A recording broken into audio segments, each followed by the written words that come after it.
please. That would have been fun. In downtown Los Angeles, in about Okay. a 8-story building full of operators. How wonderful was that? Do you remember where that was in LA? It was right down by City Hall. Oh, okay. It was a summer job, little pushing all those little things. I bet that was so much fun. Yeah, it was fun. It was an education in itself. Yeah, that first job really is. I think I was spending, it was $75 a week. Not bad. That's probably more than I was making at McDonald's. Well, it could be. But maybe I think I was making $2.64 an hour. Shanti's in the middle of a rotary. Let me call you back. Yeah. Hold on. Let me call you back. Shanti's in the middle of a rotary meeting, and she's on the line too. So I gotta go. That's pretty funny. I don't think Chris realizes we could hear him. Bye. So bye. Say bye, Chris. Bye. Bye, Chris, and bye whoever you're talking bye, with. Bye, Chris. Hi, that was Shanti. funny. You didn't have to get up that fast. There's only the 4 of us on here. Yeah. Kind of scary. I'm putting you guys down, but I'm still listening. You're putting us down? I know. How can you do that? We're Rotarians. I know, sorry. Oh, that's funny. Zoom and Drive. I don't know. Is there a law against that? I know. I'm going to turn my video off. It's not the as long as she's not running her it. video, she should be legal. I tell you, Mitzi does it all the time. I know she does. I'm going to get some water. I'll be right back. Yeah, I'll share this with you, Clark. My son's girlfriend shared these with me, and they're quite delicious. I don't know if you can see that. Rebel protein, dark chocolate protein. Huh. And there comes in a bunch of flavors. So the 2 of them are fulfilling orders at Whole Foods. It's their summer job, and they've discovered these. And so she told me all about them. And right now they're on sale at Whole Foods. So I decided we would try a bunch of different flavors. And I actually like it. Never heard of it. No, me either. So it's brand new. I wouldn't go for dark chocolate because I don't like chocolate milk. Well, but there's vanilla. Yeah, they've got a bunch of flavors. There's a vanilla one. No beer flavor? I don't think they have beer flavor. It's a plant-based protein. It's not bad. I think it's working out nicely for lunch for me today. So I actually had those delivered this morning. Did my first delivery from Whole Foods. Because I'm trying to support, the whole thing, and because the kids are working, and so this is then they love it because they get to be inside in the air conditioning the whole time, because they fulfill the orders, but somebody else does the delivery. It's interesting how all of this is working. I'm learning a lot by watching the college kids. I'm like, tell me what you're doing now. We learn from each other. It's fun. Matcha latte. Yeah, that's one of the flavors, but there is a vanilla one that I picked up too that I haven't tried. Turmeric golden milk. I got that one because I know I liked that milk. I've had that before. Hazelnut chocolate, banana nut, vanilla spice, cold brew coffee, dark chocolate, which you showed, maca cold brew. Yeah, there's a variety. We got some of the fruit ones too, like the lemon lime and the forest berry. We just, I just bought, I don't know, maybe 7 or 8 different flavors, and we'll try them and see what we like. And maybe we don't like them. I don't really know, but it's an interesting idea, and it's nothing artificial in it, and it's just protein. Because when we hike, we take protein bars with us. Oh, there's some folks. Just wondering. Oh. We were keeping better time enough. They're starting to come on now. Yep. Hi, Paul. Joanne, can you hear me? Hi. Yes. This is Shanti. I just want to let you know, I talked to the environmental health director today, and because Daniel at Bonarotti had just paid his permit fee, and so he was able to give him a credit, and so if there are that's fabulous. If there are any restaurants that want to get. You broke up, but if there's other restaurants that want to, I just sent an email out about it to DLA, so hopefully they'll get that. Well, thank you for that. That's great news that Daniel got a reduction. what we're talking about is the fee for the health inspection from the county, and we've been working with Shante and Sherry Conway for about 6 weeks, something like that, A long to get time. an answer on whether we could reduce those fees because they're based on full capacity of the restaurants. And Oh then yeah, the you were restaurant mentioning this. capacity. So it's taken a little while, but we finally got an answer, and if I'm they so apply, they can get glad. at least a $200 reduction, which is not a lot, but it's something. So thanks, Shanti. I'm so glad to hear that. That definitely is helpful. Yeah, they do everything they can to help Yeah. our restaurants. Hi, Chris. Happy birthday, belated. We can't hear you. You're muted. We can hear her now. She looks excited. I'm over it. I'm over it. You're over your birthday? Oh, no. You should drag it out. No. They sang happy birthday to me at the game. I had cake. I don't need any more. Thank you very much. I think that's fantastic. Okay. You should have a birthday month. I'm all for birthday month. No. Yeah. My husband says that it goes from your day of your birthday to the end of the month. And he does that because mine's the 27th. Oh. So Why? he's limiting your Oh, celebration. yeah. Yeah, his is the 9th. That's why. Yeah, that works for him. It's so unfair. It's so unjust. Chris, Mark? the new high school Yes. out on 12 Bridges Can you hear me? is looking Yeah, we can hear you, really John. Okay. great in the Can you send construction. Graziella the Coming along. Link? Yeah. Zoom invite? Sure. Thank you. Thank you for that, Jan. Yes. Yeah, it is coming along really fast. And Exciting. It's good. so it's rhinos, huh? It's all animals all the time. Rhinos and the Lehman lemurs. I like the lemurs. They're cute. You don't like rhinos. The You know, lemurs. I Hello. not like lemurs. Did you see Richard Buss's t-shirt that he had made for the Lehman Lemurs? Yeah. Lincoln Lemurs? No, I'm afraid to even know. It's a blue shirt. It's really cute, actually. He posted a selfie of it. I That's a thought it was certain adorable. je ne sais quoi. Oh. Hi, Brian. Hello, how are you guys? Good. All Stan, right. how you doing? Good trip. Oh, it's fantastic. You got a haircut. Yeah, as a matter of fact, I literally just got back getting it cut. Yes. Yeah, it got a little long on vacation. I was gonna have it pulled back in a ponytail for today, but then I decided to just forego that. Maybe a look. So how Mexico was good? Mexico was really good. We had great weather the entire time, and we did an excursion with whale sharks. So I'm gonna put up right now. That's what I went swimming with last week. Wow. Wow. So Awesome. yeah, so it was awesome. Whoa. So That looks scary. well, so what's interesting is they're whale sharks. So they have a dorsal fin on the back, sort of look like a shark when they swim along, but they're vegetarian. Yeah, they're Yeah, just harmless. Yeah, completely harmless. They have a huge mouth though. So as they're going through the water, as you can see him here, he's got his mouth open, and what they eat is plankton. Plankton. So these things weigh several tons, but yet they feed completely on plankton and any small fish that might happen to get caught as they're gone along.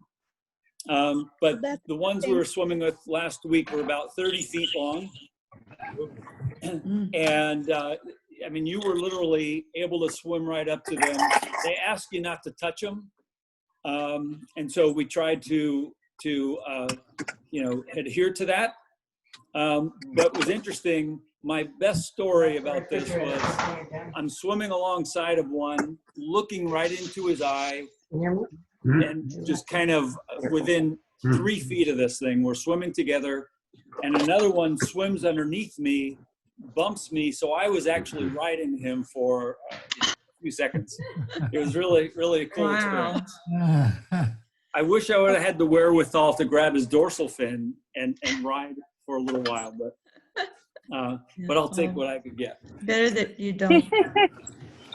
So, Brian, whereabouts in Mexico? Where were you? this is, so we were in Playa del Carmen, just south of Cancun. And these guys were feeding about 30 minutes off the coast of Cancun. There was no quarantine things are going on, or what? So the place was pretty quiet, and there weren't a lot of tourists, which was good for us. A lot of shops were closed down, and that sort of thing. But we were able to just enjoy. Every restaurant, of course, we ate outside the entire time. Every restaurant, you had to wear a mask going in. They took your temperature. You had to wash your hands and also wash your feet on your way in. Really? Yeah. So they were really big on masks for sure. And all the get down to the caves. Pardon me? Did you get down to the caves, Brian? Yes, it did. Yeah. Did you dive in there? So we went diving in the cenotes. Yes. And I've done that before. We had a great dive. The water is just crystal clear. You see these stalactites, stalagmites that are growing under there or have grown and then since been covered up with water. We would pop up into a couple where you could pop up inside the cave and you had these bats flying all around you, which was neat because they never once hit us. But yes, it was a great experience. And for me, the highlight was truly swimming with these whale sharks because I've been diving for 20 years, have gone on a number of excursions hoping to see them. And this was actually a snorkeling trip I did with both sons. And we swam alongside of several of them. I guess about an hour total. We were out there swimming right next to them. And they're happy to share the water with you. So, Cool. So anyway, enough about my trip, but thanks for asking. I know we've got a lot of stuff to cover today. So is Andrea, I know Andrea's on because I could see her right here. So can we do the pledge, Andrea? Absolutely. I know Give me 1 Clark's going to second. show us the beautiful flag. Yeah, there we go. Give me 1 second. I'll have it ready here. Show. There you go. There it is. Yay. Okay. All right. If everybody's ready, I pledge allegiance to the flag of the United States of America and to the republic for which it stands, one nation, under God, indivisible, with liberty and justice for all. Great. Thank you, Andrea. Thank you very much. Thank you. Now, Graziella, is Graziella on? I thought I just saw her too. Yeah, Yes, if you'll do the four-way test for us, please. Yes. Okay, the four-way test. So please be patient with me. It's the first time I do that. Hopefully I'm saying it right. So first test, is it the truth? Is the truth? The second, is it fair to all concerned? The third, will it build goodwill and better friendships? The fourth, will it be beneficial to all concerned? And fifth and not last, Will it be fun? Have fun. It'll be fun. fun. Thank you. Great. Thank you very much, Graziella. So, and I want to, before we move on to the poem just a second, I just want to say that I apologize for last week not being able to make it on the call. So I want to thank Chris, Joanne, and Clark for making it a seamless meeting, even though I tried up to the last minute and didn't have any luck. So thank you to all three of you for making sure that the meeting happened. I did watch the recording, and I really truly enjoyed Andrea and Graziella's speech last week, and that was very pleasant to hear from both of you. So thank you both for being willing to do that. It was great hearing a little bit more about your backgrounds. Is Alan? Yeah, Alan, I see you. And do you have a poem for us today? Yes, I do, Brian. Okay. During these troubling times, sometimes we feel like we're being imprisoned, so to speak, something, be it just in our home. And one of the questions we ask ourselves is, what is freedom? How do we obtain freedom from all of this? So I'd like to share a poem called Freedom. Freedom is not a gift bestowed upon us by others. It only becomes a reality through our own efforts. Hence, the essence of freedom comes from within. Only we can set ourselves free. A person under lock and key may feel free, while one roaming the great outdoors may feel closed in and unable to breathe. An individual in a community surrounded by others may feel trapped and alone, while one living a solitary life may feel free and at peace with oneself and society. We may choose to limit our freedom, but since we make the choice, we are still free. So what is the true meaning of freedom? It is the opportunity to dream, think, and learn, to inquire, look, and see, to talk, sing, and pray, to walk, run, and play, to touch, feel, and care, to want, decide, and do, to live, love, and be who we want to be, and thus be free. Thank you. Wow, great. Very nice, very nice. Thank you very much, Alan. Thank you. Very nice. Do we have any visiting Rotarians today? I don't see any on the participants list. And any guests? Don't see any guests either on the list. Okay. How about birthdays? Any birthdays? Yep. Oh, who was that? I missed it. Shanti had a birthday. And was it the 1st of July? And Yeah. Brian Frema also mentioned, it was Frema that said birthday also. Okay, so Aw. Frema's birthday today? Tomorrow, the 17th. Tomorrow. Well, happy birthday. Happy birthday. Happy birthday. And then Shanti, I heard yours, and was it the 1st? Yep. Oh, happy belated birthday. Thank you. Are you old enough to go to a bar now? Yeah, if they're open. Yes. Yeah. Good point. Good point. Any other birthdays? Okay, well, happy birthday to both of you. Anniversaries? No anniversaries? Okay. How about any happy happenings? Anything going on for anyone that they'd like to share with us? Shanti also had an anniversary. Oh, Whoa. happy anniversary. Two checks. Wow. Yeah, Yep. that's right.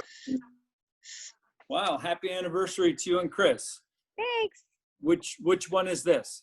22 years. Wow. Wow. I got married Wow. when we were 11. I was gonna say, yeah, exactly. Both of you are pretty young, obviously. Yes. Wow. All right. We have any- happy bucks. Yes. Yeah. Our happy bucks you can see from a wearing. Clark came by and gave us shirt and And a badge. we're now twins. Oh, nice. Ah. Very nice. So Sweet. between that and birthday, we'll put some money in the club foundation. Oh, perfect. Great. Perfect. Thank you. Thank you very much. Very nice. There's Barbara. And so, Happy bucks. I would say I have a happy buck because okay. on July 20th, the A's are going to beat the Giants. on television. Oh, all right. Oh, you're Yay, yeah. go Giants! We'll see, the I 20th think a and the little- 21st. I think there should be a little wager there. Little I saw wager. Clark thumbs down. Yeah. Ah, all right, Clark, what do you say? I'll put a 20. Well, I think each you, game I for think you the- talked about having a paella dinner sometime for. Well, that you Yeah, already make you up- already earned that. You already earned that. All right, yeah, well, we paid for that a couple of years Okay, ago. well, I'll donate $10 to the club foundation if the Giants win. I thought I heard 20 a minute ago. For each game. For each game. Yeah, for each game. Okay, you're on. Oh, nice. All right. I'm confident in our A's, Joanne. This is Kimberly. I'll donate 20 if we win. Awesome. Oh. I'm gonna step in for the Giants. All right. Well, none of us have been Sounds paying good. happy bucks, so that's a good thing. Well, I didn't hear what you were going to do, Joanne. Well, I'm matching you. Oh, okay. Okay. And I'll put some happy bucks in because as you heard at the beginning here, I had a fantastic week with both my sons. It's amazing to me, and anyone who has adult children probably know, it's amazing what you find out about them when you spend time with them, and you realize how much more they know than you ever give them credit for. It's like, wait a minute, you know this stuff? And who taught you that? So, yeah, exactly. Yeah. Jerry has happy bucks too when you get around to it. Okay. Yeah, Jerry. They say that the happiest day in your life is when you purchase the boat, and the second happiest day is when you sell it. And I've got to the point where I'm selling the 1957 Chris Craft Continental. Wow. That I've had. Oh, wow. The only catch is that Karen and I need to deliver it to Texas. Oh, no. So when is this trip taking place? Next week, I hope. Next week. Really? All right. Wow. Well, Are you sure they'll let you in? Well, I don't care about that. I want them to let me out. True. California might not let you back in. Yeah, so we are car camping and taking all our food with us. So we're not going to be talking to too many people or seeing very many people at all. Okay. We hope Oh, it wow. totally goes through and that we are able to do that. On top of that, we, like Brian, had our kids with us last week at our lake cabin. And it was lots of fun, boating, hiking, skiing, all the water sports, biking. And we had a marvelous time with the 11 of us there. We didn't see anybody. I mean, we saw people long distance, but we didn't interact with anybody but the 11 of us. And it was really just very pleasant. Nice. Oh, very nice. Great. Hey, Well, guys, I know that- congratulations on the sale of your boat, and have a safe trip. All right, thanks. Christine wants to say something. Yeah, I wanted to pop in the meeting real quick and say hi and see all your happy faces, but I have to go to court. I had to actually put on a suit and high heels today for the first time in quite a while. Oh, So yeah, I've no. been walking around like a newborn baby giraffe in my high heels. So, yeah, I'm off to court. We're trying to get things back to normal over there. So I'll see Wow. you guys later. Take Even care. without quarantine, I never have to wear high heels to the office. I feel fortunate. Good luck, Christine. Did you Good luck. did you save your accounts that were not showing up back when a couple of weeks back? Oh yeah, it all got sorted out. Yeah, Oh, it yeah. took a couple weeks, but it all got sorted out. So Oh, that's good to hear. yeah, thank you. Thanks for your concern. Great. All right, bye everybody. All right, good luck. Bye. Bye, Christine. What I'd like to do now is turn it over to Art. Art's got some stuff to do for foundation. Art, you're available? Yeah, but it's actually Okay. John. John is the president of our foundation. Okay. I guess, yeah, I'm on. That's fine. Thank Okay. you, Mark. Okay, thank you all for your contributions to the foundation earlier in the meeting. Appreciate it. I need to call to order the Lincoln Rotary Club Foundation meeting. And we're here as to elect new trustees to the foundation board. We have two nominees, and these are for 3-year terms, Clark Osterhout and Grisilla Loker. Are there any additional nominations from the floor? Have a motion to close the nominations? John, I move that we close the nominations and I'll elect the slate by unanimous vote. Second? Second. Got a motion and second. All in favor? Aye. Aye. Thank you. Right. That was easy. All right. Two great new trustees. Appreciate it. Great. Fantastic. Thank you, John. You bet. All right. So I'd like to go down through some committee updates. And is Richard on? I am. Oh, okay. Richard, you got some updates for us? World is good. We're working with the Lake Chapala and IE group for SAFE, the education program for youngsters. We've got all the kids lined up. I'm working with Linda to get the money down there, so life is good as far as that goes. We did get some information from them that the area down there, especially out in the villages, is very problematical for a lot of the people getting food. So there's some discussion about what we want to do about that. So as bad as we have it over here, it's really bad in a lot of the rest of the world, and I'm sure that Mexico is just a microcosm of what's out there in the third world. So that's but as far as everything else with our programs going good, and I'll be calling a meeting of the World Committee for next Thursday after this meeting. More on that later. Thank you. Okay. Great. Thank you, Richard. Appreciate the update. Kimberly, how about any community updates? I would love to thank Joanne and Clark and Chris for coming out with the Potter's Boys this last weekend to help weed a very large lot. I don't know about them, but my head definitely was hurting at the end of the day. It was hot and we got a lot done. We got 20. Oh, very nice. Yeah, I really appreciate everyone pulling together for that to get that done. In fact, the lady had a letter to be read. Did you get that, Kimberly? I did not get that. Chris, she gave it to somebody.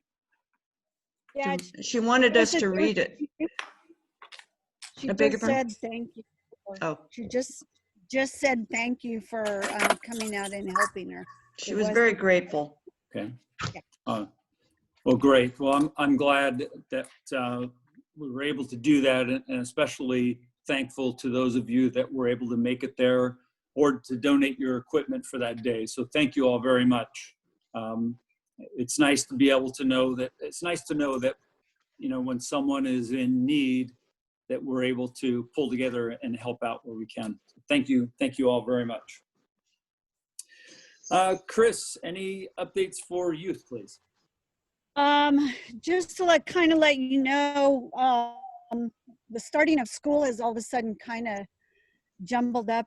We're really hoping that we can still go forward with the idea of being there, having the kids at school, having a hybrid or all online. Unfortunately, a lot of schools are either delaying their start of school or they're doing all distance learning, which just freaks me out. I don't like that we are even considering that, but we have to do what we have to do, I guess. I want to extend my thank you to the Potter players that came out.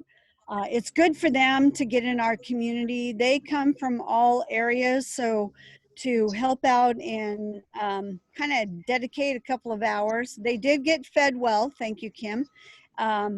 And they just enjoy doing that kind of stuff. So if we ever have anything else, I'm sure I can get a couple of them to come.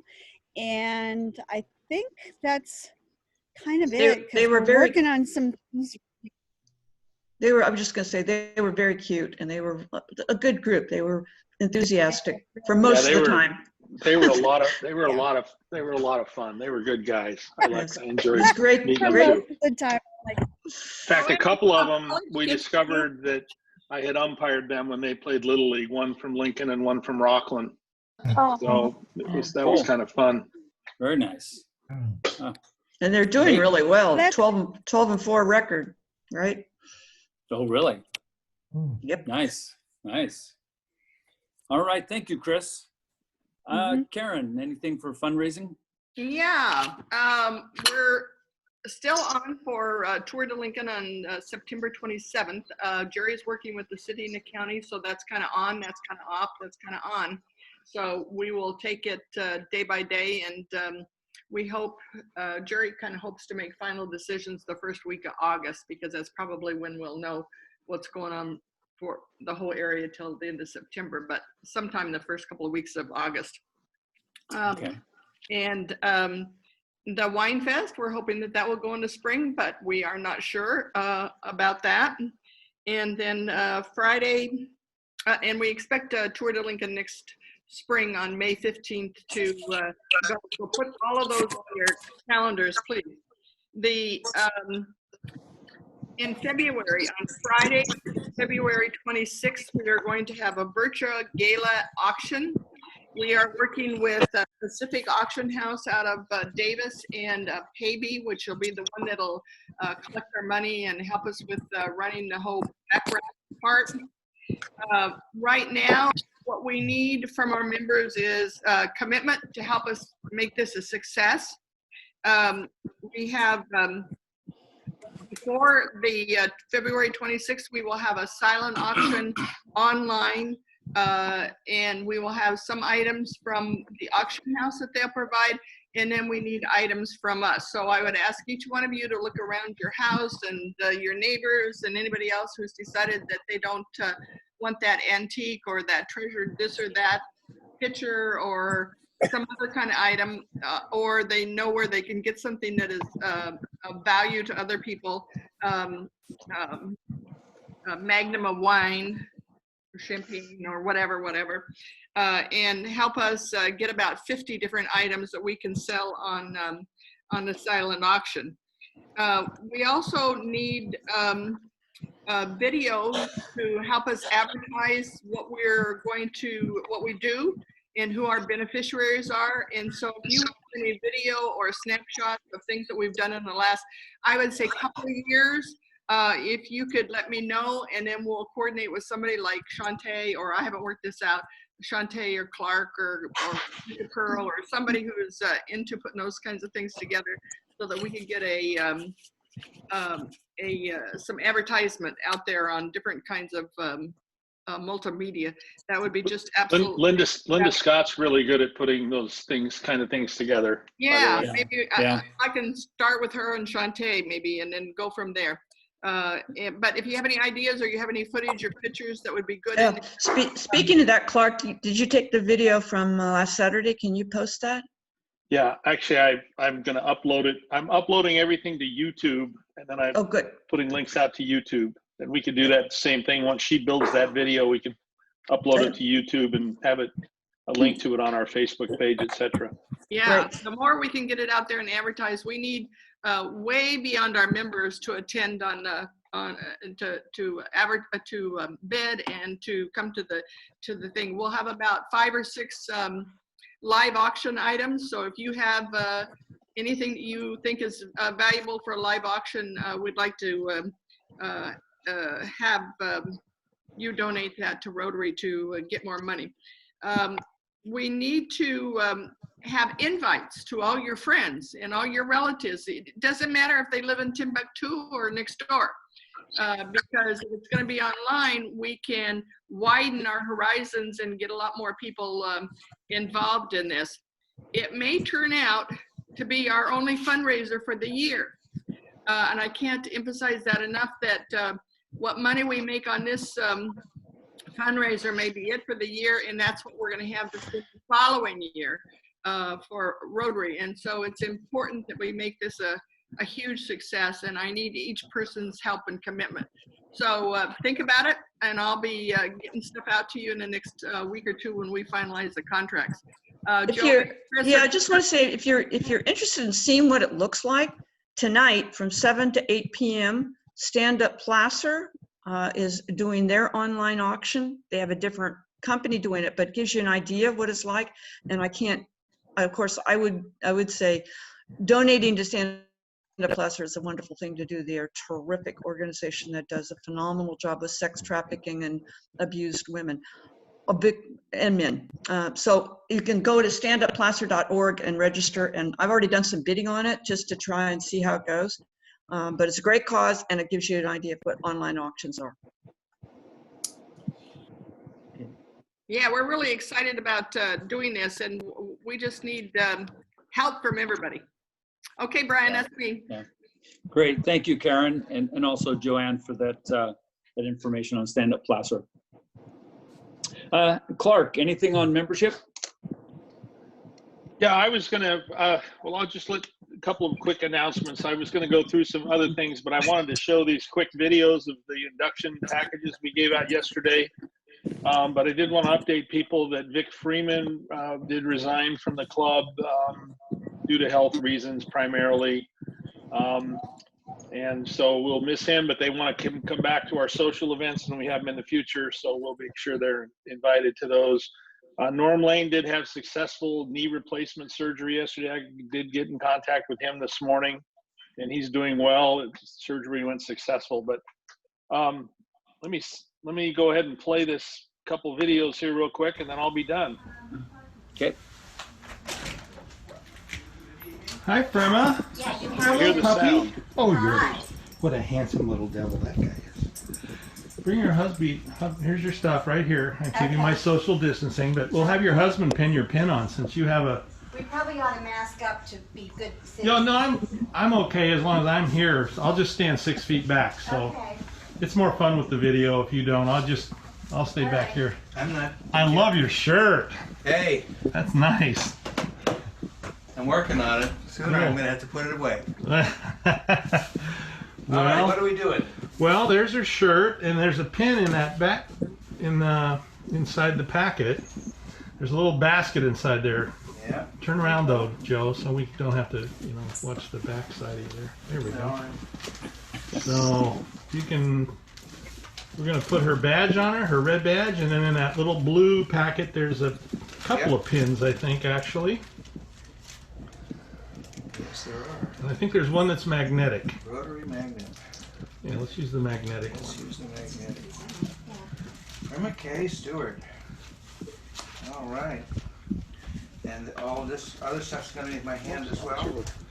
Well, you can hand it to her. She can hold that while you pin her up. While we pin her?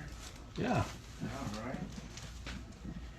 Well, my dear, she's been watching me do this. What's this all about? I don't know. I think it can just. I think it'll still work. I'm going to leave it the way it is. We're going to put this. All right. Ready for? I'm taping. We're live. You're doing this. Oh, it matches.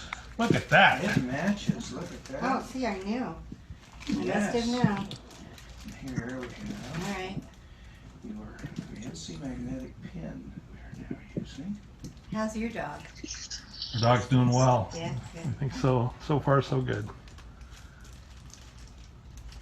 Come on out of that plastic. There it comes. Keep holding my Thank you, stomach. Joe. I nice think and you owe us a fine for this. There is that. I'm afraid we'll lose one or another of this. All right, here it comes. That was easier said He's than really done. excited. All right, we're going to take this and we're going to come right around the corner. All right. Here with that. Okay. Oh, boy, that is a strong magnet. Rotary. All right. There we go. Rotary. There we It's are. official.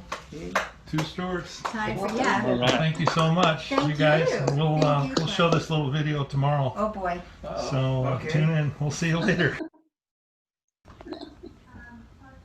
Oh boy. Oh, well, hi. Bingo, you're on candid camera. Oh, Andrea, how are you? presents. There you go. Good. Yes. Yay. So there's your shirt. Which I have one. Okay, well, you already got one? Yes. I picked one up from Carol. Oh, well, now you got 2. Okay. Yay. What the heck? Don't You tell know- anybody. It'll be our secret. Other than everybody will see this video, no one will know. So open up your packet there, Okay. and there's a little plastic bag with a bunch of badges. No, social we're going to do it right here. inside. No, we're just going to do it right It's here. just hot. No, we're only going to be another 2 minutes. Okay, let's see. That plastic Oh. baggie that's in there. Can you grab that? Plastic baggie. Oh my goodness. Aha, yes, I found it. All right. Aha. So there's your badge. Yes. So we want you to stick your badge on real quick Oh my goodness. Okay. to show you that Have we. to put this down. That's fine. I can't be this coordinated, I don't think. How exciting. No worries. It's the little things in life. That's your pin. Yeah, you can take that out because that we actually like to have you put that on. How Because wonderful. normally we would pin that on you. Right? Well, Joe, did you see how easy that was? Okay. Whatever you need to do. Well, hold on here. You might be surprised. I love it. That's really nice. Yeah. So unpin it. It's like a tie tack. We'd normally pin you. Yeah, they make them with magnets too, which are kind of cool. That is very cool. But we like to ruin your shirts as much as possible. Oh, So not only that, it takes hand strength. yeah. See, all the secrets are coming out. Okay, So- and you want me to put this one on too? Yep. What else have I put down? Okay. The Andrea Disappearing Act. And there is a magnet in here. Oh, there is? It's a rotary magnet pin. Oh, okay. 2 different pins. Okay. Okay, so let's, oh my gosh, coordination. Here we go. Okay, there's one. She does have a badge. I do have a badge. You can use the magnet one if That'd you probably want. be easier. Yeah, then it won't put a hole For in your shirt. sure. Yeah, I didn't know Bill was handing out 2 these days. Actually, Not that's what I wear is the magnet one. yeah, the magnet one is beautiful. Yeah. I like the blue color. And that's kind of the new rotary symbol anyway. So. I will wear this with my ties. That's my tie tip.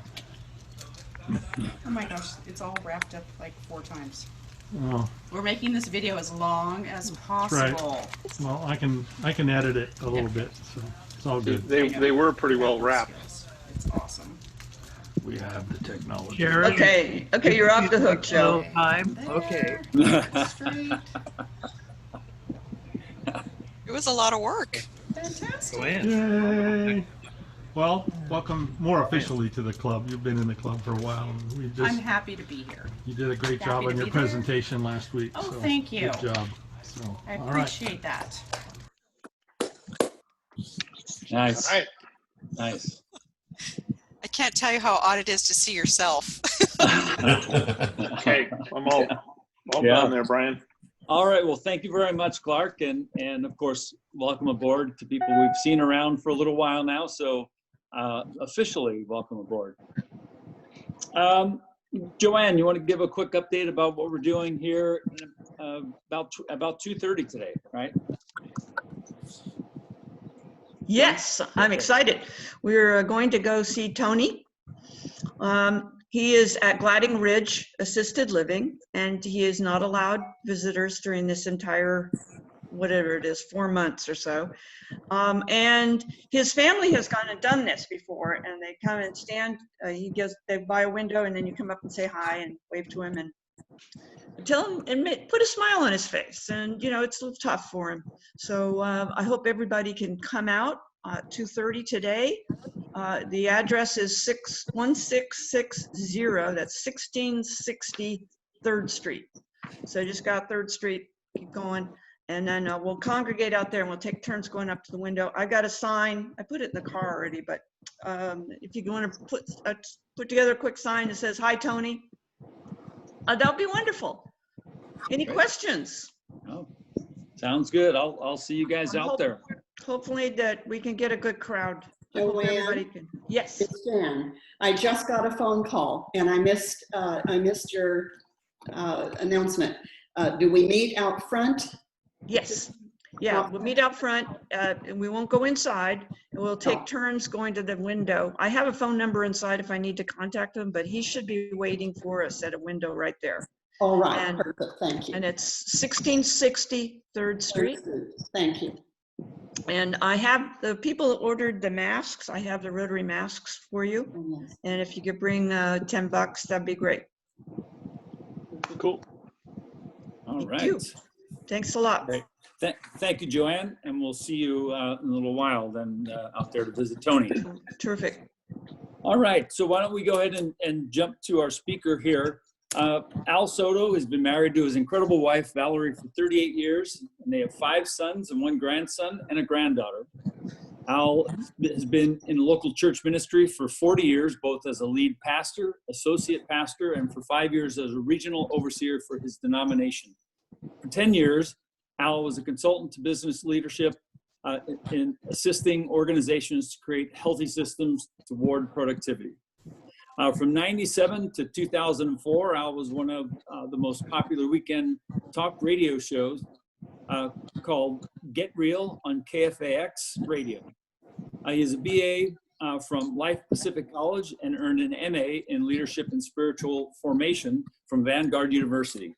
He currently resides in Placerville, California, where he's the lead pastor for Bayside Church of Placerville and is committed to doing leadership as a team. He has 32 years of experience as a high school football coach and is facilitating leadership training for local churches as well as civic, educational, and law enforcement leaders. He's also a professor at Epic Bible College and a graduate school teaching biblical languages, leadership, and theology. His hobbies include golfing and scuba diving, as well as a voracious reader. His life statement is real success in helping others to succeed. So I'm going to turn it over to Al, who's going to be talking about inside-out leadership in an upside-down world. So perfect timing for a title like this. So Al, we'll turn it over to you, please. Well, thank you. Welcome, everybody. It's good to be with you. And just want to, I think can everybody hear me? Yes. Yes. Yep. Okay, great. I live in Placerville, and I still have a great affinity and love for Lincoln, our time in Lincoln. I still have kids that live in Lincoln, a grandson who lives in Lincoln. So you could say I'm kind of a Lincoln transplant here to Placerville. And I would imagine that all of us that are in this room, this Zoom room, have already figured out that the world that we know it has just gone completely upside down on us. And I hear people that kind of are talking in terms of what is it going to look like when we get back to normal? And I got to tell you, when you read history, there are moments that there's no such thing as going back to normal. It's going to be a new normal. Let me just kind of real quickly explain what I mean to you. If you were just to take from 2001 to our current situation, think about how we as a culture have had to navigate huge happenings that have changed the way that we've had to do some of our lifestyle preferences. For instance, 2001, none of us can ever forget 9/11. I can remember it like it was yesterday in terms of where I was, just that whole moment in time.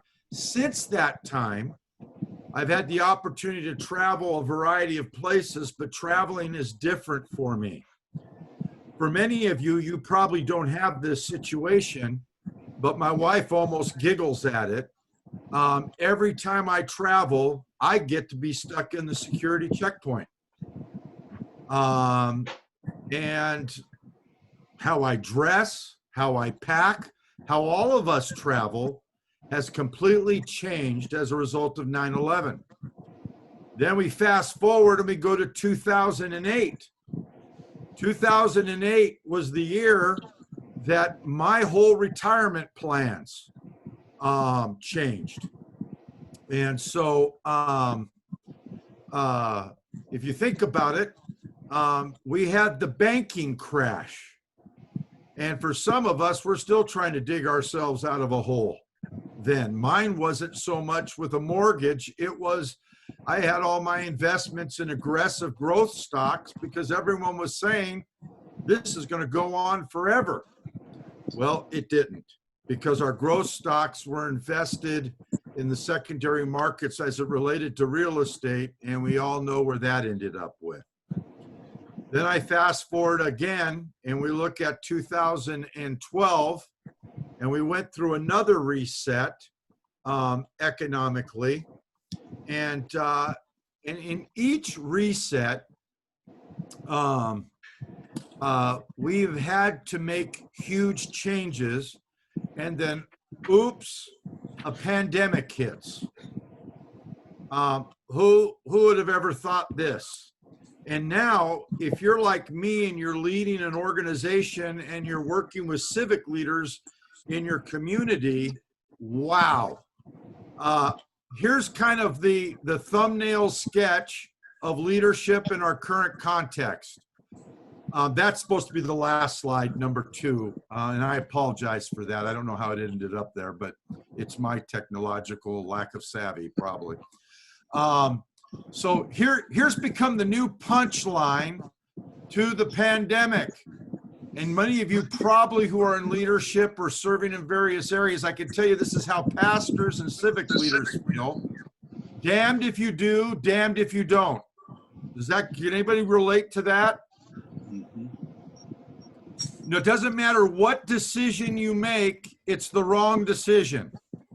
And if you can go back to this one here, were we ready for the pandemic? I came across this funny picture of a lead pastor. Of course, that's Tom Hanks there in 2 of his movies, and it shows pre-virus, post-virus. And I got to tell you something. I have a lot of colleagues, a lot of friends. Just yesterday, I talked to one of our upcoming county board of supervisors, and they all say the same things. Wow, how did we get here? How did we get here? Because this all kind of took us off guard. Next slide, please. So a key point that I want to talk about today very briefly with you is how in the midst of an upside down world do we lead in such a way that we can learn how to be effective. And I think the key concept that I'm going to try to get across to you is transformation. And when I talk about transformation, as leaders and as people, we've got to stop looking outside of ourselves, and we got to begin to look inside of us and ask the question, what is it in me needs to change? Pete Scazzaro, who's a gentleman who's been right in the center of this pandemic, pastors a church in New York, he made this comment about leadership, and he's kind of identifying it. It really translates into any kind of leadership. Minimally transformed leaders will always result in minimally transformed teams doing minimally transformed ministry. And you could take that concept of ministry there and put anything that you're doing in terms of leadership. We are living in a time, let me kind of explain it to you this way. Stress and the pressures that we face externally do nothing more than reveal what is already inside of us internally. Does that make sense? So whatever we have inside of us, whatever is already there, all the stresses on the outside do is reveal what's already inside of us. If we can go to the next slide, please. So the key to living in chaos is personal identity. So let me give you an example of this. All of us have probably watched some of the news threads.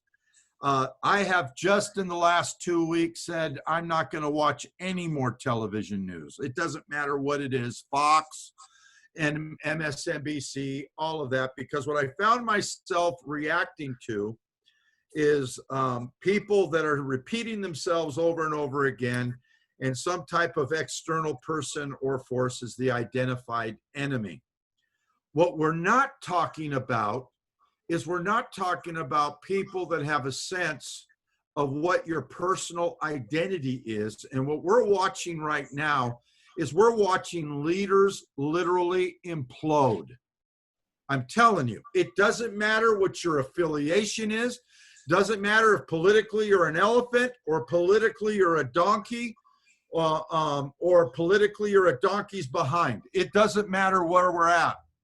We're watching people implode because what we have not done is, especially in our country and in our culture, we have been so externally fixated.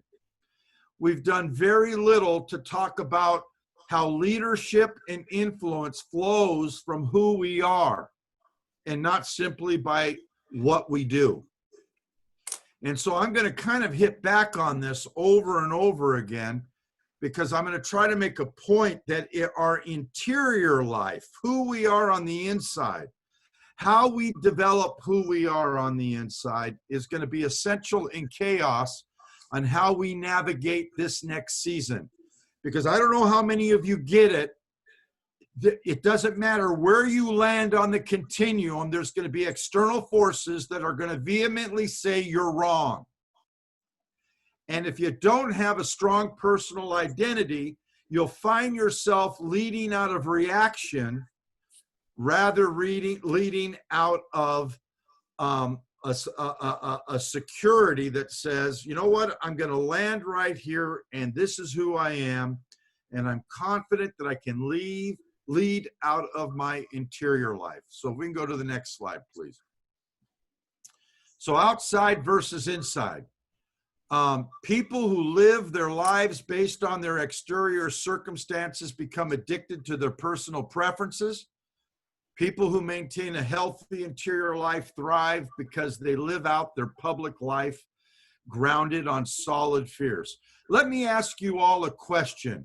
What is the one emotional or one emotion that people feel that gets them to act out negatively? Does anyone know? Fear. Who was that? Who Brian? said that? Brian. Brian, you get an A. Oh, Brian Ludwig gets the A. They have done empirical research. And what they have found from empirical research, they use a fancy term called regressive thinking. And what regressive thinking is, the thing that gets people stopping to think creatively, to stop thinking with their imagination in a positive way, which keeps them stuck from being stuck in their past, is fear. And what we need right now is the ability to have people who keep healthy on the interior side based on principles, not circumstances. We all know that I can get up tomorrow and I can hope 3 big rock items that I'm hoping will break my way. I have no control over the external forces of life that I face or that you face. What I do have control is that I have control over the things that are inside of me, my character, my thought process, and what I'm going to give place to that's going to allow me to lead, and that's what becomes principle-based leadership. Preferences says, whatever makes me feel comfortable, whatever makes me feel what I need to feel for me is what I'm going to lean into. And we are in a culture right now, we cannot lead from our preferences. We have to lead on principles. Next slide, please. So we got to stop playing God, folks. And what do I mean? A very big hero of mine is a guy by the name of John Gordon. John consults sport teams and professional organizations. And the host has asked you to start your video. So I'm going to start my video here. Can everyone see me now? Yes. I'm not just a blank screen. Thank you. Yep. I apologize for that, but thank you for reminding me of that. We must stop playing God. There's things that are outside of my control. Other people's opinions, other people's mistakes, adversity, other people's feelings, other people's actions. And what I mean by playing God is many people in their leadership, whether you're a business owner, whether you're a part of a civic group that is trying to meet the needs of a community, a profit, a nonprofit, it doesn't matter. The problem that we will default to if we're not careful is we will start playing God and trying to be enamored and obsessed with the things I have no control over. And I've got to begin to center myself with the things that I can control. My attitude, my effort, my behavior, and my actions. And if we're going to be great team members, that's where we got to land. Guys, I got to tell you something. Some of you might be older than me and you've had greater length of life. And I say that with great respect. But I got to tell you, in my lifetime, I have never seen a time where people are more addicted to the controversy of things that they have no control over, rather than trying to deal with identifiable solutions for the things that we do have control of. Does that all make sense to you? I'm probably speaking to the choir, but John Gordon does a great job with this, that we cannot be focused on our outside world with the things that we simply have no control over. We've got to begin to focus on the things we do have control over. Next slide, please. So leadership is emotional, not just intellectual. Let me say that again. This is counterintuitive to most American paradigms of leadership. If I was doing this seminar to a group of leaders, let's say that were from South America, which I've done, or leaders in Australia, which I've done, they would look at this and say, Al, that's a given. In America, though, we tend to downplay the emotional processes of leadership or the phenomena of leadership, and we have made it a very cognitive, intellectual process. And we think that that's what's going to help us lead our teams and our people through chaos. And it's not. It's not. It's not enough. It's not even close to being enough. We have to begin to take into account the emotional components of leadership and how it plays out in leadership. And I'm going to give you some very practical things here that I hope will be helpful to you. And I'll be willing to answer any questions that you may have at the end of this, if we have time with that. But first, let me give you the first thing. We need to practice healthy practices for strengthening your interior life. What do I mean by that? We've become so externally focused that we have lost the practices of what it means to strengthen our interior life. When I was a young man, my immigrant grandfather and grandmother, who were immigrants, they immigrated here from Puerto Rico, Commonwealth of the United States, but a very different culture. Years ago, this was right after pre-World War II. They went from Puerto Rico to Hawaii. Early part of World War II, served the military base in Hawaii, then came to San Francisco. My grandfather got his first business on a handshake with the Bank of Italy. I'm sure some of you remember that the Bank of Italy was the forerunner to the Bank of what we know as Bank of America today. On a handshake, he got his first $500 loan, and he opened his first restaurant in San Francisco, a seafood restaurant. Growing up, My grandfather would get up every morning and walk, probably be gone for about an hour and a half. My grandfather with a 6th grade education taught me a whole lot about the components of reflection. And one day I asked him, I said, Gramps, what do you do every day before you go to do all your businesses and everything else? Why do you walk? What do you do? He says, well, walk with me. So I remember as a young man, we'd walk and he would talk and he would tell me things about his life, things that were on his mind. And I look back at those moments and I go, what rich moments.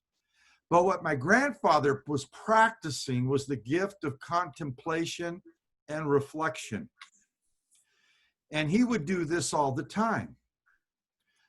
It was his time to look inside of himself. And one of the things he would always tell me, I want you to keep in mind, this is an immigrant, 6th grade education, who became a business person in this country, who was probably one of the greatest models of leadership that I have ever known, watching my grandfather.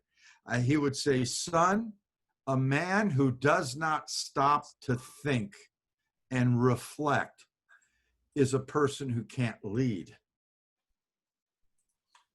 We have gotten so addicted to busyness and activity that we've stopped becoming a culture that's learned how to contemplate, reflect, and do things that that somehow feed our interior life.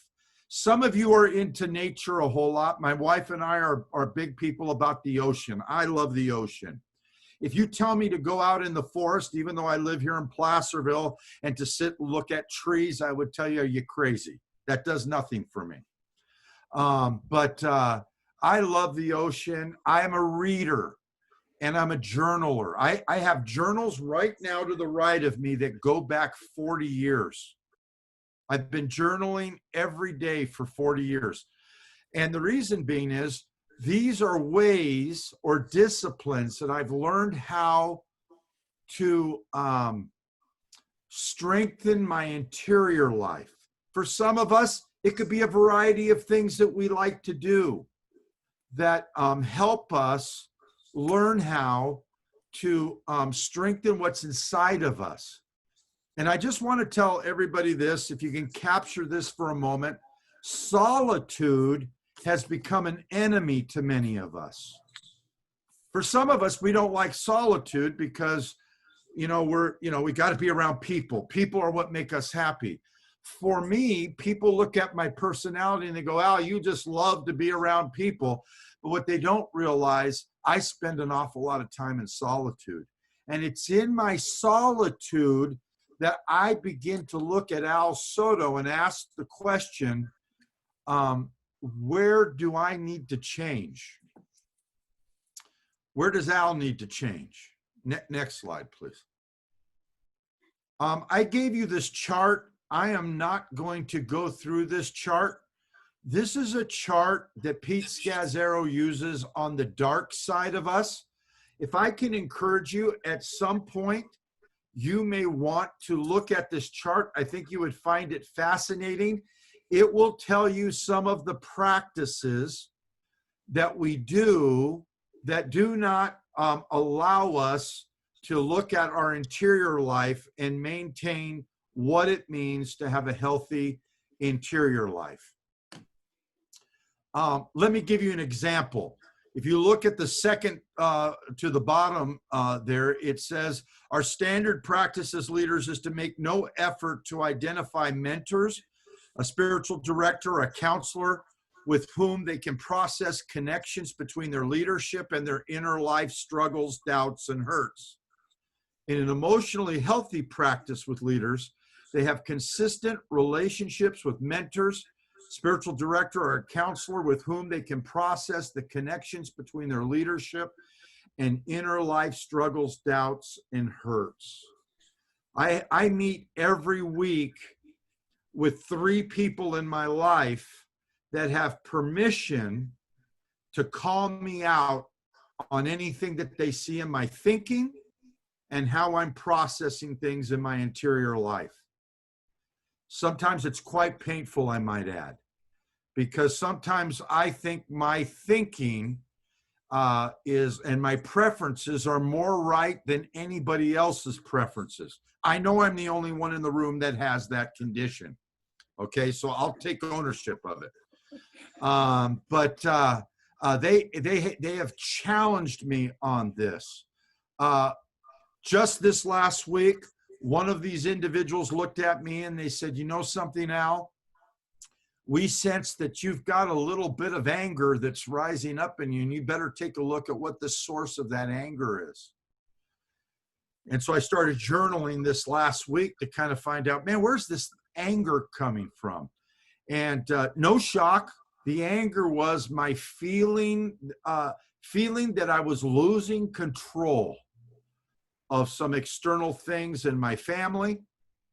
We all got grandkids and kids. And let me ask you a question. Are you all happy with the decisions that your grandkids and kids are making right now in their life? Some of us may say that, yeah, they're hitting home runs. I have concerns. And I've had to look at that and go, how am I going to navigate all of that stuff, understanding that it's not in my preview of control, because my kids are all young adults. So how am I going to handle that? Next slide, please.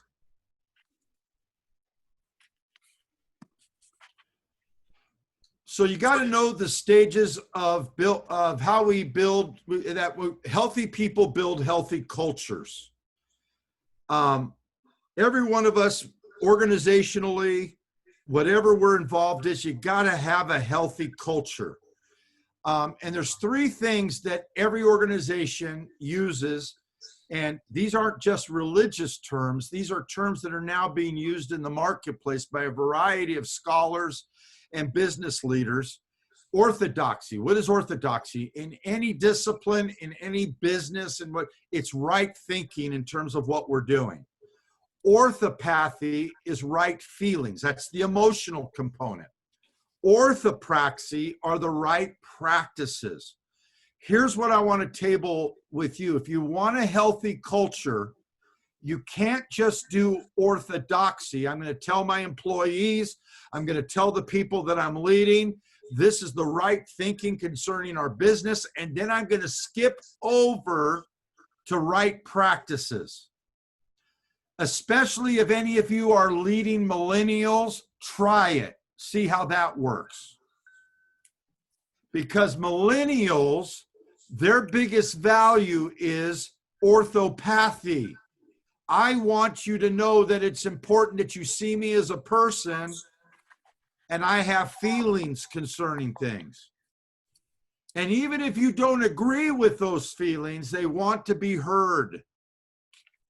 And so we live in a context that we got to do all three of these things really well as we move forward and lead our teams. Now I got to pause right here. Please forgive me with the slides. I've been a PC person most of my life, and I just got an Apple computer. So this is the first set of slides I've ever done on my Apple. And trust me, trying to take the complex to the easy is not easy. So I'm learning all this stuff.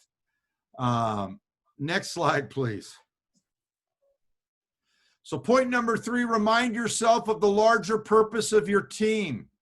Remembering what the bigger picture is, the why behind your daily motivation, can help you to realign you and your team to the organization.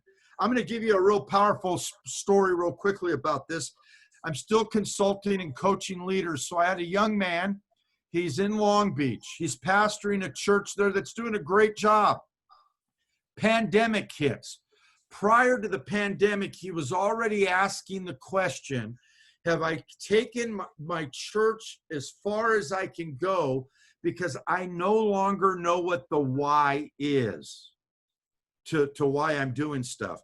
I've been working with him. He came up with the decision that because he did not have a why, he's resigned Another person now has become the leader of that, and they are absolutely flourishing through this pandemic.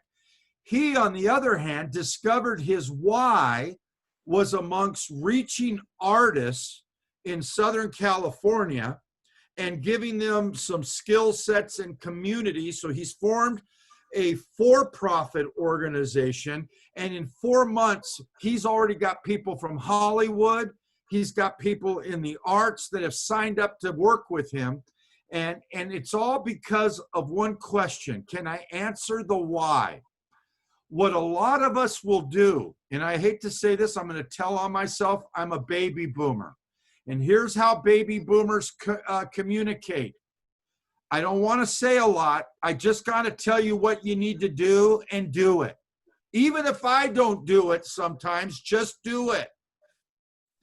And what we find as baby boomers, that doesn't translate into clear communication, even though we go back and say, but I clearly told them what to do. You got to know what your why is. And in this time of chaos, we got to be repeating our why. You're going to find yourself repeating your why. If you don't, people's anxiety increase. They do not decrease. So we've got to be able to say, what's our purpose? This is why we do what we do. One other little story I'm going to use with this. My wife is a pharmacy tech, part-time with a local pharmacy. And the owner of this every week has a meeting where they rehearse one of their core values and they talk about their why. They have had peace with their staff. They have, in this season when a lot of businesses are blowing up because people have such diverse opinions, and it's just terrible to see what's happening to staffs and businesses right now. This business is flourishing, and there's actually a great cultural atmosphere because what this owner has done is say, we are going to rally and rehearse our why. Which leads me to point number 4, stay positive. Stay positive. Al, that's such a simple principle. We could have just got that off Google, right? No, it's a simple principle when it comes to, we could say it, but how do we live it out? Change is about letting go of resentment, of losing the old ways and focusing on the good that you can achieve on a new path. And let me tell you this. This pandemic is showing us one thing, that all the old ways that we've learned, many of those ways have to change in a new environment. They have to change. If you want to Google this sometime when you have a chance. After the Spanish flu for 3 years ravaged the world, look up how companies had to change their distribution networks and how they prospered in the midst of the Spanish flu to be able to find new ways and new methods of getting goods to the marketplace. It'll fascinate you. So if you look at the next slide, I got this from Reformation Leadership. Change is about letting go of the resentment of losing the old ways, because I want to talk to the baby boomers here. We're really good about talking about the good old days and rehearsing about how it all was, and boy, is it ever going to be like that again. And we got to focus on the good that you can achieve in a new path. That's what it means to be a leader in this environment. Next slide, please.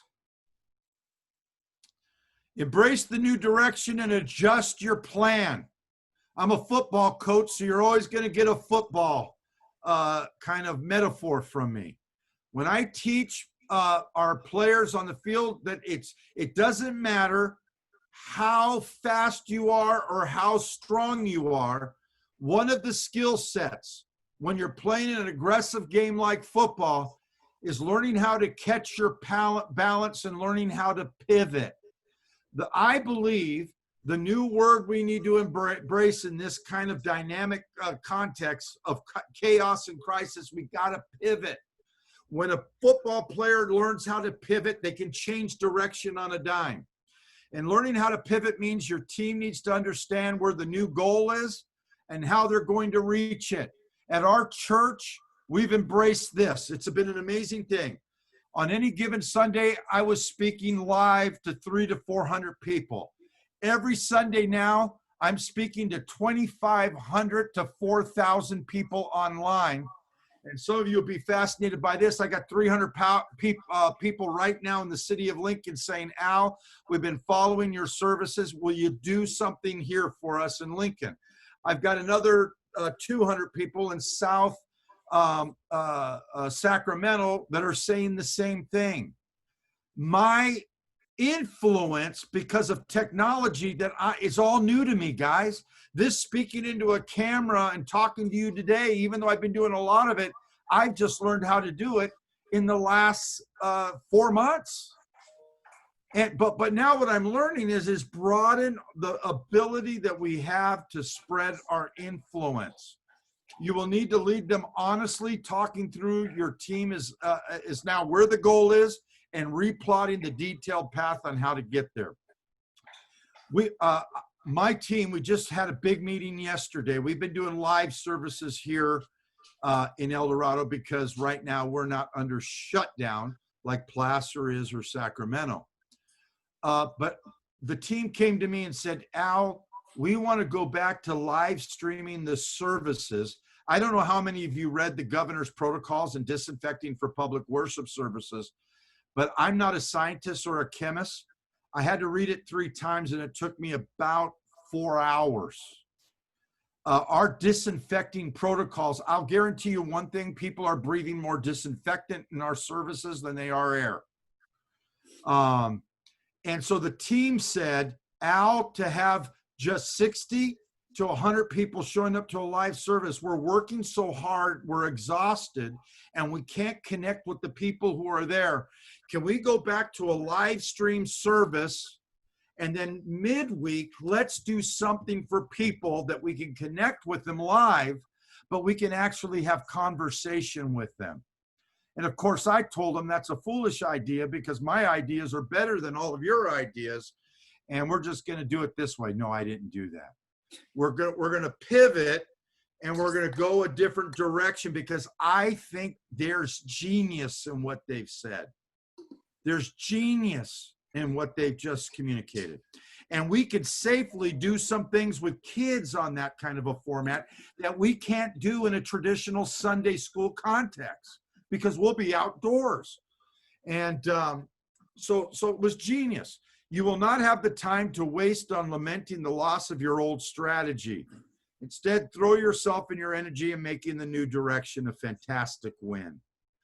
And one of the things that organizations don't do really well is they don't celebrate their wins. And we've got, by the way, that was one of the things that impressed. I love the way you honor and celebrate people, and you're doing that online, and you do that. Keep on doing it. You know, if 70% of what you do in your meetings is celebrating a success, you're succeeding. Point 6, explain the why behind the change. Al, you just said that, but let me explain to you why.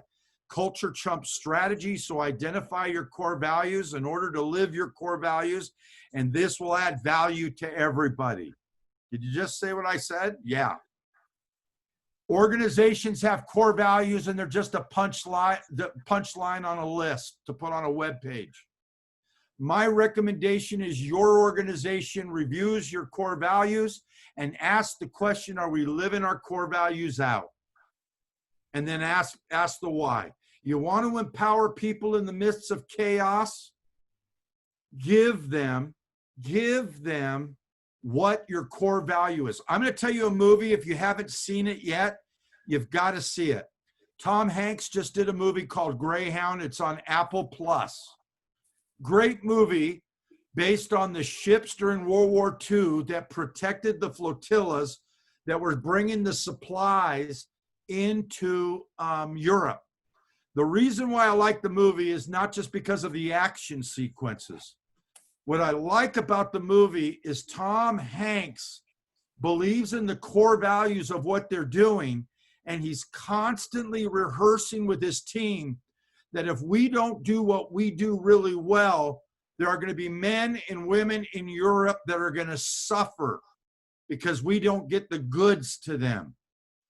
And he does it to such a point that when you watch the movie, it's going to inspire you.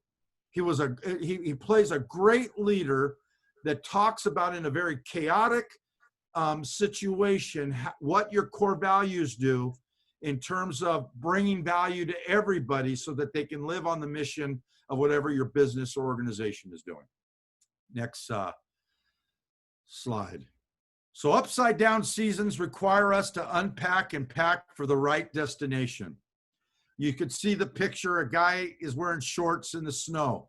I was asked to speak at a conference in Australia to 2,000 leaders in Sydney, and the guy didn't tell me what time of year it was.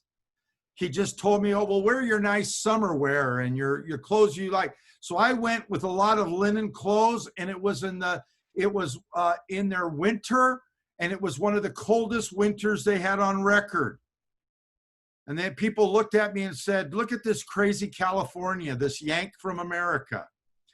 And so emotionally, I hope what you're catching from me, we got to look into our interior life, and there are things in our past, maybe some brokenness, some things that we got hurt over, things that we are still reacting to, that if we don't unpack them and repack the skills and the emotional things that are healthy in us, we will never be able to get and lead others to the destination that we need to get to. Here's a phrase I'll give you. I didn't put it in the slide, but I want you to hear it. We teach what we know, we reproduce who we are. We teach what we know, we reproduce who we are. You'll never escape you being you. That's the thing that will always remain. Next slide, please. That's all, folks.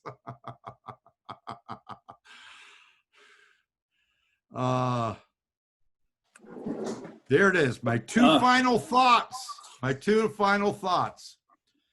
Let's just remember, it's a marathon, not a sprint, because in chaotic times we want to make pivot changes, but we're hard on ourselves and others if things just don't happen immediately. Remember, it's always a marathon and not a sprint, and it's about progress, not perfection. I'm a perfectionist. I just confessed this to our board. I said, can I just tell you, because we have a moment where each one of us shares something in us that we know we need to change. It was my turn this week. And I told everyone, I said, what I battle with is perfectionism. And so what does perfectionism do with Al? It frustrates my team that I work with because I overperform, and it translates like I don't trust them. So I do things that look like I'm doing their job for them. I know none of you have that issue. Let me just talk about me again. And so, I overperform. And so it's a terrible thing. The second thing it does to me is it puts a hammer in my hand, and I could beat myself up. And if I'm not careful, I could beat someone else up if I don't have a handle on it, unconsciously or consciously. And so I'm a perfectionist. And so I confessed with my team, hey, I'm trying to deal with my sense of perfection. And I'm making a step every day to make sure it doesn't rule over me. So those are my thoughts about chaotic times. And probably none of my list were things you probably thought I would have on my list. And certainly what I want to tell you is we live in a time that emotional health is so necessary. And it will be the leaders that learn how to live in the tension, that do not go to the extremes, that will lead really well and will be the ones that make positive change for themselves and others. So I'm done. I don't know if you want to ask questions or. I do. Al, can you hear me? Yes. Yeah, this is Wild Bill or Bill Cook.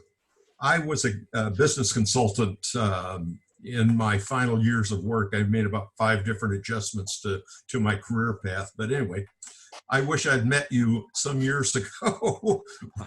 We'd had some good times. But anyway, I just wanted to say that quality is a keynote to anything we do. And in business, it's particularly true. And in this, we found that we were in a manufacturing environment and we went into service.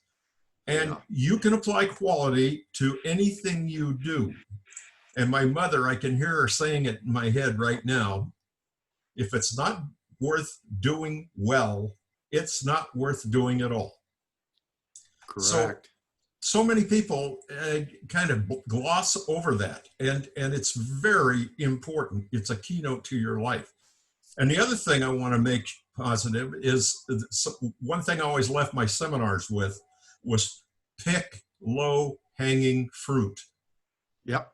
Try things that you know are going to work, because if you try things up on the top of the tree and you can't get to them, it destroys the whole issue. So that's my lend to those two things. Yeah. Al, great. I just wish you and I had met about 30 years ago.